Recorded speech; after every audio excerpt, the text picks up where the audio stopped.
ठीक आहे, मी आपल्या सगळ्यांचं स्वागत करतो मातोश्रीमध्ये. अनेकदा आपण अशाच पत्रकार परिषदेतून वेगळे विषय आपण लोकांसमोर आणलेले आहेत. महत्त्वाचे विषय असतील या सरकारचे किंवा आधीच्या सरकारचे, भ्रष्टाचार असतील, आणि आज देखील आपल्यासमोर एक तसाच महत्त्वाचा विषय आणणार आहे. तसं पाहायला गेलं तर आज 1 एप्रिल आहे. जगभरात एप्रिल फुल्स डे असा साजरा होतो आणि आपल्याकडे अच्छे दिन असा साजरा होतो. ते जरी असलं तरी ह्या सरकारला, जे आत्ता महाराष्ट्रात सरकार गठीत झालेलं आहे निवडणूक आयोगाच्या आशीर्वादामुळे, त्याला सगळ्यात चांगलं नाव, कारण काय अनेक नावं असतात, जसं आमचं युती सरकार होतं, मग महाविकास आघाडी सरकार होतं, तसं ह्या सरकारचं नाव मला वाटतं एप्रिल फुल सरकार द्यायला पाहिजे. कारण गेल्या 100 दिवसामध्ये तसं पाहायला गेलं तर दंगली असतील, वेगळ्या घडामोडी असतील, घटना असतील, दुर्दैवी घटना असतील, पण एकसुद्धा चांगली पॉलिसी, एकसुद्धा चांगलं काही काम हे 100 दिवसात लोकांसमोर आलेलं नाही आहे. कुठचंही नवीन योजना लोकांसमोर आणलेली नाही आहे. तसं पाहायला गेलं तर जुन्या योजना काही चांगल्या होत्या ते बंद करण्याच्या प्रयत्नात आहेत. आणि सगळ्यात महत्त्वाचं म्हणजे जर आपण पाहिलं तर हे एप्रिल फुल सरकार काय आहे जे मी म्हणतो, तर लाडकी बहीण 2,500 करणार होते, ते अजून 1,500च राहिलेले आहेत. आता तर मला वाटतं योजना बंद व्हायच्या मार्गावर आहे. लाडका भाऊ योजना बंद करून टाकलेली आहे. कर्जमाफी म्हणजे असं मी पहिल्यांदाच बघतोय की निवडणुकीच्या आधी स्वतः जे आता मुख्यमंत्री आहेत ते सांगत होते की आम्ही शेतकऱ्यांना कर्जमाफी देऊ, आणि आता उपमुख्यमंत्री सरळ सांगतात की असं काही होणारच नाही, पुढची 5 वर्ष तुम्हाला वेळेवर कर्ज भरायला लागेल. तसंच अनेक गोष्टी आहेत. मग मुंबईच्या रस्त्यांबद्दल एशन्सी सरकारमध्ये आपण पाहिलं असेल, त्यांच्या राजवटीत साधारणपणे 2 वर्षात आम्ही सगळे रस्ते खड्डेमुक्त करू. आपण पाहताय मुंबईचे सगळे आमदार रस्ते आहेत, मुंबईकर रस्ते, सगळीकडे धूळ आहे, खड्डा सगळीकडे पाहतोय आपण, खड्ड्यात टाकलेली मुंबईला. आणि आजचा जो महत्त्वाचा विषय जो आपल्यासमोर आणायचा आहे तो हाच आहे की आपल्याला आठवत असेल 2-3 महिन्यापूर्वी पत्रकार परिषद घेऊन सांगितलं होतं की मुंबईवर अदानी टॅक्स हा लावला जाणार. आजच पेपरमध्ये मी सगळीकडे वाचलं, काल मुंबई महानगरपालिकेची प्रेस नोट आलेली आहे की सॉलिड वेस्ट मॅनेजमेंट म्हणजे घनकचऱ्याचं जे नियंत्रण असतं किंवा कचरा ज्याला आपण बोलतो, म्हणजे एशन्सीचा कचरा वेगळा, हा आपण जो साधारणपणे प्रत्येक घरातून असेल, प्रत्येक रेस्टॉरंटमधून असेल, दुकानातून असेल, पहिल्यांदा मुंबईच्या इतिहासात आता कचऱ्यावर शुल्क लावलं जाणार आहे. दंड वाढवला जाणार आहे, दंडात्मक कारवाई होणार. कोणी थुकलं, कोणी कचरा टाकला, ठीक आहे, 100% मान्य, ते दंड वाढलेच पाहिजेत आणि तसे दंड लागू देखील केले पाहिजेत. पण पहिल्यांदा युजर फी ही वेस्ट मॅनेजमेंटवर आता लावली जाणार आहे. हे कशासाठी होतं आहे, हे कोणासाठी होतं आहे, ही परिस्थिती आणली कशामुळे, कोणी ही परिस्थिती आणली मुंबईवर, ह्याचा विचार आपण थोडा खोलावर केला पाहिजे.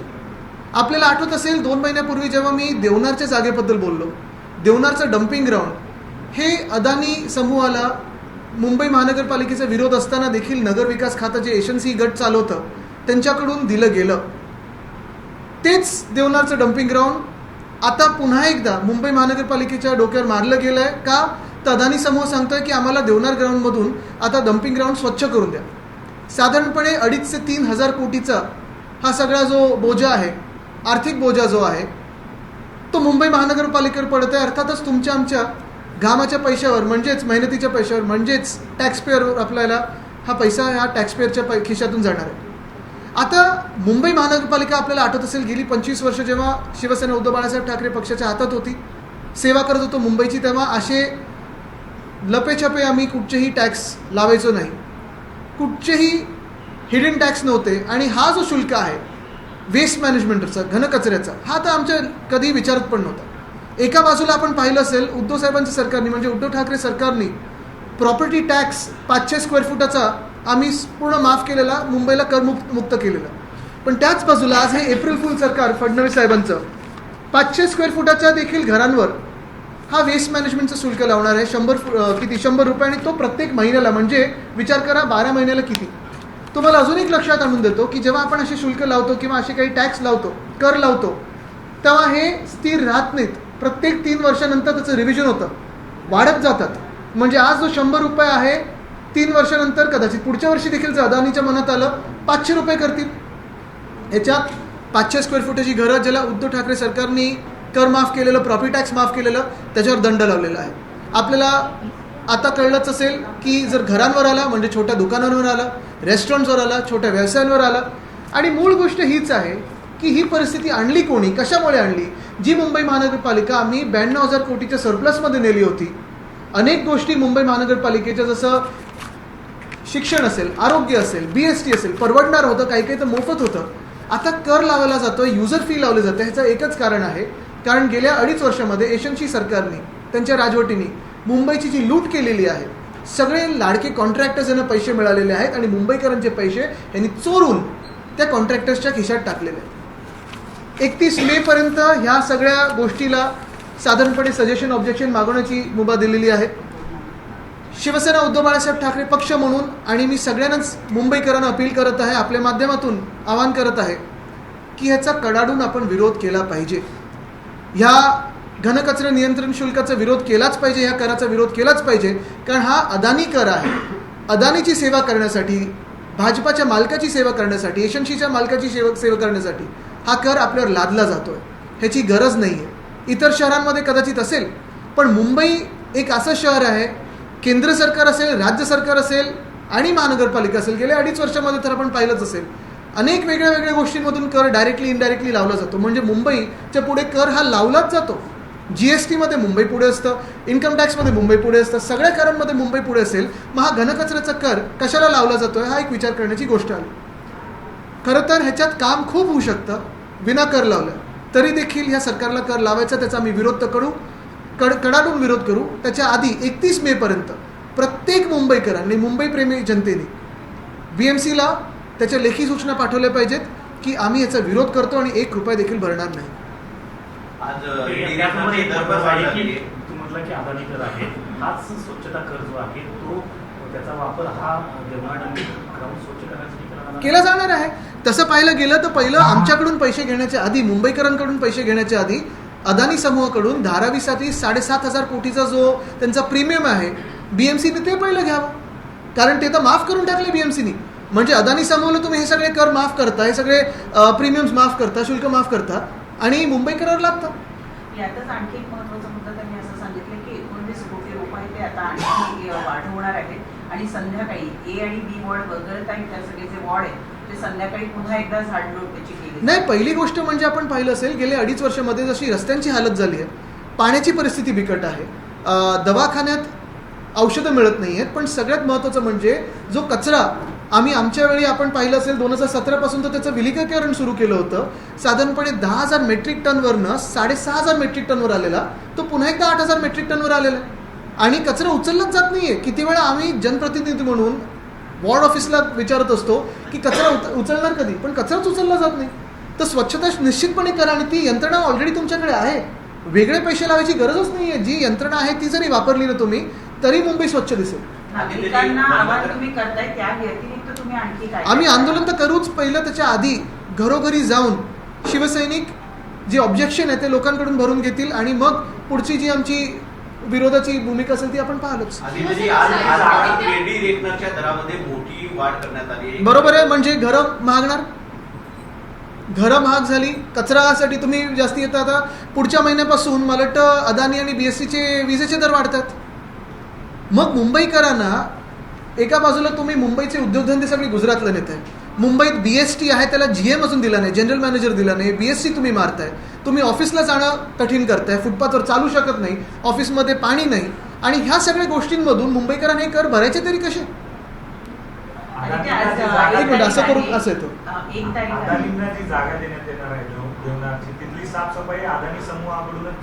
ती जागा त्यांना दिली होती, त्यांनी ढापली ती जागा. मुंबई महानगरपालिकेचा विरोध असताना ते देखील पत्र माझ्याकडे आहे, विरोधाचं पत्र. ते विरोध असताना देखील मी मागच्या पत्रकार परिषदेत दाखवलेलं ते पत्र. त्यांनी जागा ती ढापली. आता त्यांना कळलं तिथे लेगसी वेस्ट आहे म्हणून ते परत देतात, स्वच्छ करून आम्हाला द्या. आणि ते स्वच्छ कोणाच्या पैशाने? तुमच्या आमच्या पैशाने. आज 1 एप्रिल आहे आणि एकच महिना शिल्लक राहिलेला आहे, म्हणजे तसं बघितलं तर 2 महिने 31 मे पर्यंत. हा, 31 मे पर्यंत. तर या जी 25 तारखेला नालेसफाई आपण सुरू करू असं महानगरपालिकेनं म्हटलं होतं, त्यासाठी डॅशबोर्ड तयार करण्यात आला होता, तो अजूनही सुरू झालेला नाहीये आणि आमच्या माहितीप्रमाणे अजून नालेसफाई पण नाही झाली. म्हणजे आपण हे पहा, सगळीकडेच आता मुंबईच्या आमदारांची मध्ये बैठक झाली ज्याच्यात आम्ही रस्त्यांची परिस्थितीबद्दल बोलत होतो. सगळीकडे रस्ते खोदून ठेवलेले आहेत. 2 वर्षात खड्डेमुक्त करू मुंबई असं यशस्वी सरकारने सांगितलं होतं, पण त्याच गटाने आता मान्य केलेलं आहे. 1-2 आमदार ते हे पण बोलून गेले त्या बैठकीत की निवडणुकीच्या आधी तुम्ही जी भूमिपूजन आमच्या हातून केली, आता कामं तरी सुरू करा. म्हणजे एवढं भयानक चित्र आहे की निवडणुकीच्या आधी घाईघाईत भूमिपूजन केली. आता काम कुठेच सुरू झालं नाही. जिथे झाले तिथे काय दर्जाची कामं तुम्ही पाहताय. कोस्टल रोड जे आमचं स्वप्न होतं, आणि मी प्रत्येक वेळी जेव्हा इथून घरापासून विधानभवनाला 15 मिनिटात पोहोचलेलो आहे, उद्धव साहेबांना थँक्यूचा मेसेज केला की तुमच्यामुळे हे स्वप्नपूर्ती झाली आणि मुंबईला हा मोकळा श्वास मिळाला. पण ह्या सरकारच्या हाती आल्यानंतर रस्त्याची क्वालिटी काय तिथे? टनलमध्ये एक दरवाजा टनलच्या दिशेने उघडतोय, तिथे कुठेतरी एक कोपऱ्यात खुर्ची ठेवली जी पूर्ण रस्ता ब्लॉक करते. भिंतीचं पेंटिंग बघा कसं पॅचवर्क दिसतंय. आणि रस्त्याचे लेवल तर खराब आहेच, पण तसंच मी मध्यंतरीच्या काळात मुंबई महानगरपालिकेच्या आयुक्तांना विनंती केली होती की मुंबईत 15 वॉर्ड ऑफिसर नाही आहेत, त्याची नियुक्ती करा. मला वाटतं त्याच्यानंतर आता 7चे आत्ता झालेत, पण त्याच बैठकीत मी त्यांना परवा देखील सांगितलं की 7 झालेत, पुढचे पण करा. आणि रेल्वे ह्यांच्याबरोबर तुमचं जे काही संबंध असतात ते वाढवा, कारण त्यांची गरज लागते पावसाळ्यात. सॉलिड वेस्ट मॅनेजमेंट असेल, मग तुमचे स्ट्रॉंग वॉटर ड्रेन्स असतील, ह्या सगळ्या गोष्टी एकत्र आल्या पाहिजेत. पण झालं असं की गेल्या 3 वर्षामध्ये निवडणूकच घेत नाही ते लोक, आणि म्हणून कोणाकडे जायचं लोकांनी? याच महिन्यात सरकार 100 दिवसांचा आढावा, त्यांचा जो कार्यक्रम आहे तो आखणार आहे. 100 दिवसात काय केलं, काय त्यांनी सोपं आहे, 5 मिनिटात बैठक संपेल. निवडणुकी अगोदर मुख्यमंत्री देवेंद्र फडणवीसांनी शेतकऱ्यांचा सातबारा कोरा कोरा अशी घोषणा केली होती. मात्र अजितदादांनी काल कोरा हेच मी सांगतो ना, म्हणजे हे एप्रिल फूल नाही तर काय अजून. आणि म्हणून ह्या सरकारला एप्रिल फूलचं नाव दिलं पाहिजे, एप्रिल फूल सरकार. लाडकी बहीण तसंच, शेतकऱ्यांचा विषय तसाच, लाडका भाऊ तिथं योजनाच बंद करून टाकली. बरोबर आहे, आनंद शिदा बंद करून टाकलं, मध्ये अंडी बंद केलेली मिड डे मील मधून. आदित्य, परवा मनसे अध्यक्षांनी जेव्हा भाषण केलं त्या भाषणामध्ये त्यांनी असं सांगितलं की प्रत्येक बँकेमध्ये जाऊन तपासा की मराठी तिथं बोललं जातंय किंवा नाही. आणि पवईमध्ये काल याच मुद्द्यावरून एका सुरक्षा रक्षकाला मारहाण करण्यात आली, कारण त्यांनी मराठीचा अपमान केला. मराठी भाषेच्या या संपूर्ण वापराबद्दल आणि सक्तीबद्दल आपली नाही, एक महत्त्वाची गोष्ट आहे. आता मी त्यांचं भाषण काय ऐकलं नाही, काही काही क्लिप्स बघितल्या, पण भाषण ऐकलं नाही. महत्त्वाची गोष्ट म्हणजे ही हिंमतच कोणी कसं करू शकतं महाराष्ट्रात राहून की आम्ही मराठी बोलणार नाही. आणि हे प्रत्येक राज्यात तसंच असायला पाहिजे. मातृभाषा तिकडची किंवा जी स्थानिक भाषा आहे त्याचा मान सन्मान हा राखलाच गेला पाहिजे, नाही तर कडक कारवाई कायद्याने देखील केली पाहिजे. कारण साधारणपणे आपण पाहतोय हे राज्य सरकार एका बाजूला म्हणते की आम्ही अभिजात भाषेचा दर्जा दिला. ठीक आहे, तुम्हाला आम्हाला लढा द्यावा लागला, 10 वर्ष तुमच्या सरकारकडे आम्हाला लढत राहायला लागलं, तेव्हा नंतर आत्ता दिलेलं आहे. दुसरी गोष्ट म्हणजे मराठी भाषा भवन जे आम्ही गिरगाव चौपाटी इथे बांधत होतो, कोणाच्या हट्टामुळे तुम्ही रद्द केले? ते कोण स्थानिक तुमचे बिल्डर्स होते त्याच्यामुळे रद्द केलंय. तसंच आपल्याला आठवत असेल रंगभूमीचं दालन आम्ही गिरगाव चौपाटी इथे करत होतो, ते रद्द झालं हे मला कळलेलं आहे. का रद्द केलेलं? कोणाचं कोण तिथे आमदार आहेत, कोण मराठी अमराठी आमदार असे आहेत की ज्यांना जे ह्याला विरोध करत आहेत? हा देखील विचार करणं गरजेचं आहे. कारण परत तिथे कॅसा ग्रँड वगैरे असं काहीतरी नाव लागेल, कॅसा हे कॅसा ते, जसं त्या बिल्डरचं नाव असतं.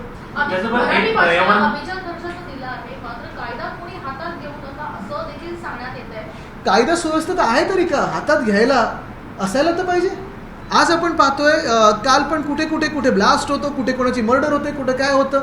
गृहमंत्री या राज्याला आहेत की नाही हा एक प्रश्न राहिलेला आहे. मांसाहारी असा वाद सुरू असताना, मुंबई शाकाहारी विरुद्ध मांसाहारी विविध सोसायट्या हा विषय चालूच असताना आता संजय निरुपम आहेत, ते म्हणतात की चैत्र नवरात्रमध्ये जे रस्त्यावरती मांस मटण मच्छी बघा, आमच्या नवरात्रीत आमची अष्टमी जेव्हा असते तेव्हा आमचा प्रसाद हा तिथे कोलंबी असते, मटण असतं, मासा असतो, हे सगळ्या गोष्टी असतात. मराठमोळे हिंदुत्व तुम्हाला पुसून काढायचं आणि तुमचं हिंदुत्व आमच्यावर लादायचं हे चालणार नाही. तुमचं हिंदुत्व तिथे असेल, आमचं हिंदुत्व आमच्या ठिकाणी असेल. एकामेकांवर लादू नका. तुम्हाला नाही खायचं नका खाऊ, आम्ही पण कोणी आम्हाला सांगायचं नाही काय खायचं आणि काय नाही खायचं. अर्थात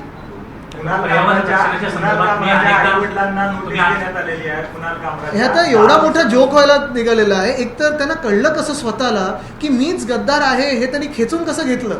मला वाटतं तसे त्यांचे खासदार आहेत ना ज्यांनी त्यांना साप म्हटलेलं आहे, त्यांना पण नोटीस गेली पाहिजे.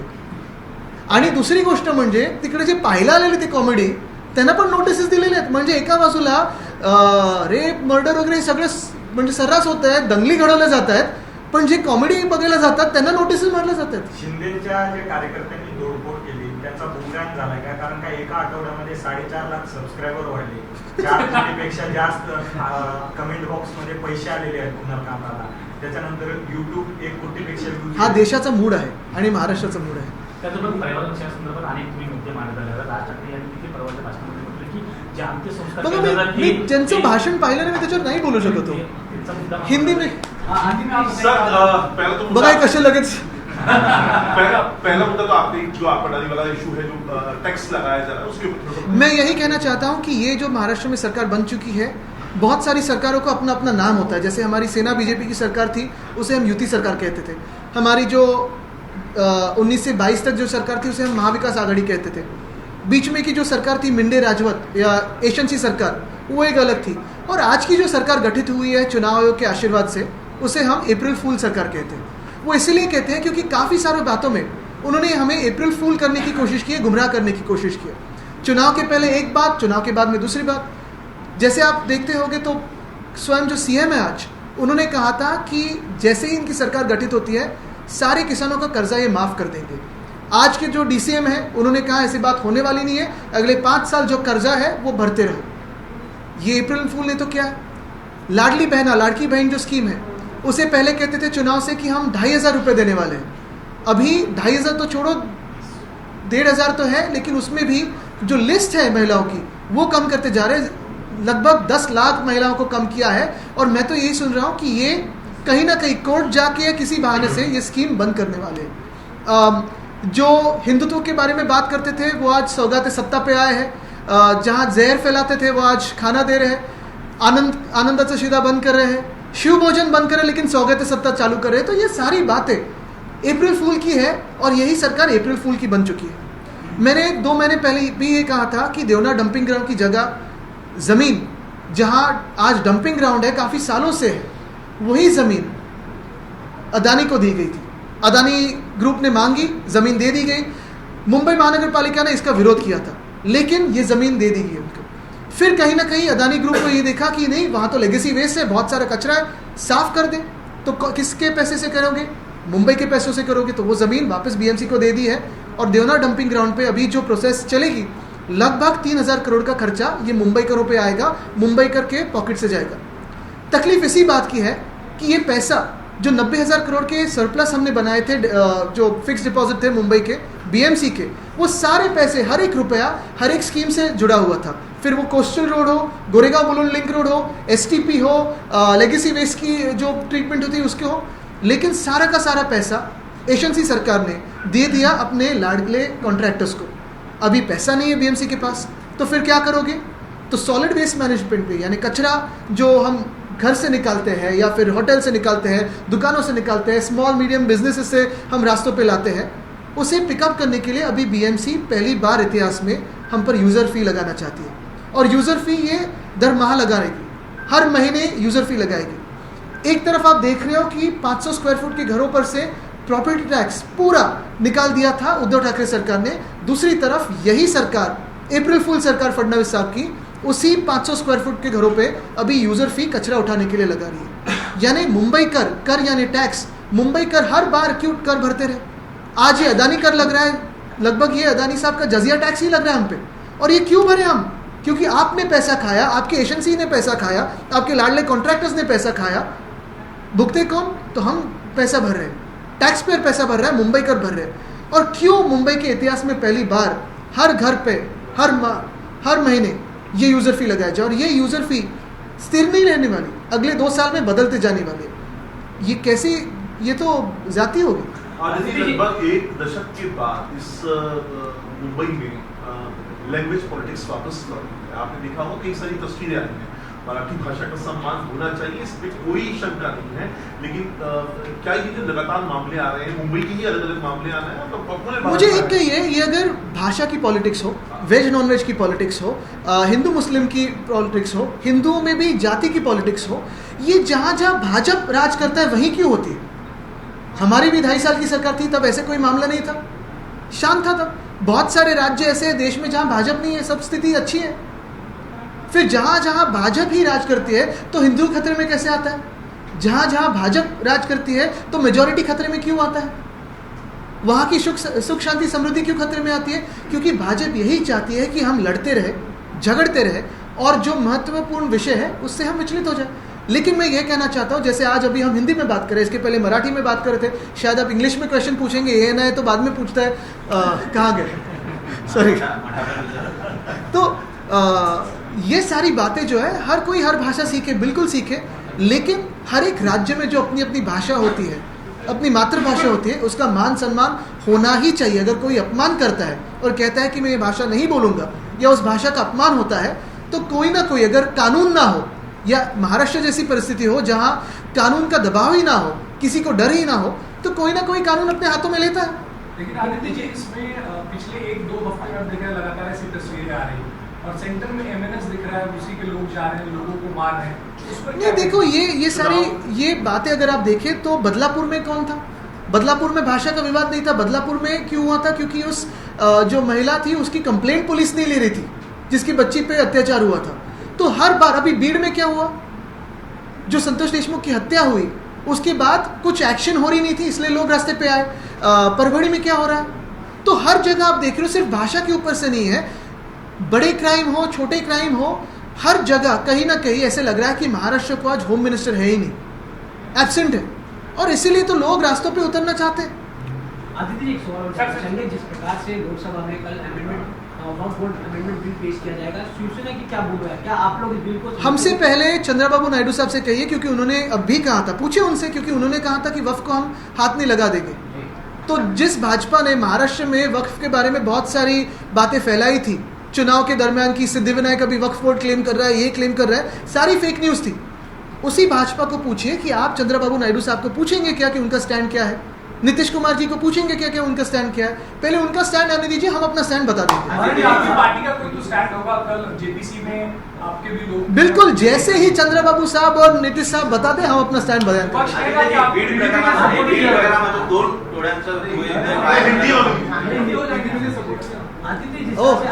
थांबा, मराठी होत्या।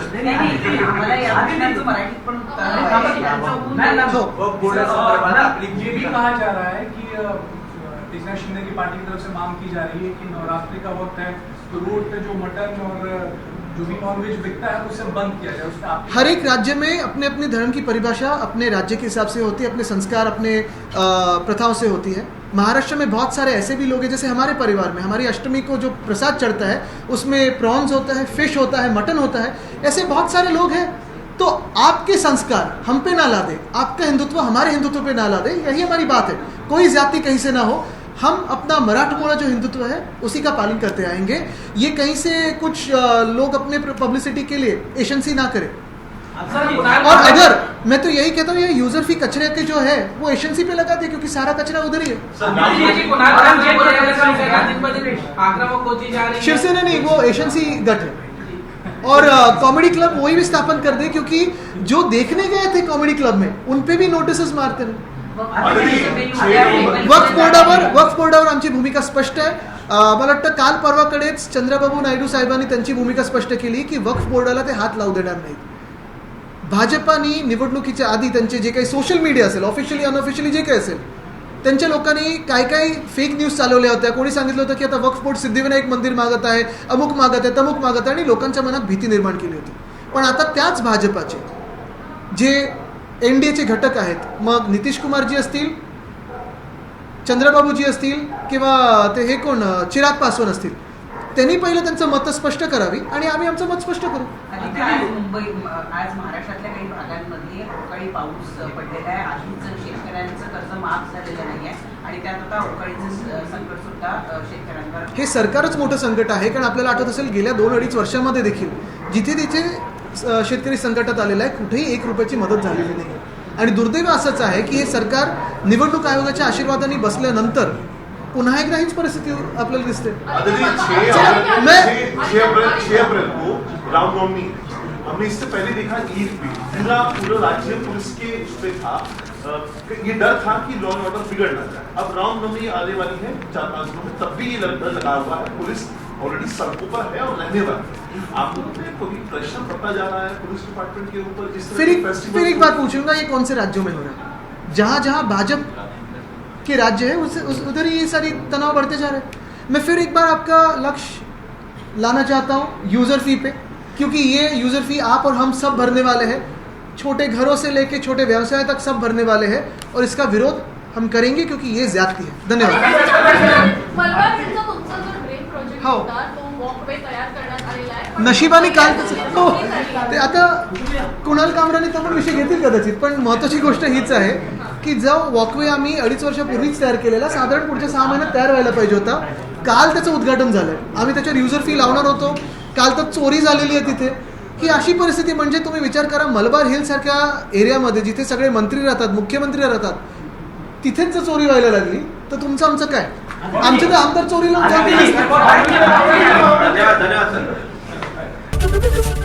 एबीपी माझा, उघडा डोळे बघा नीट.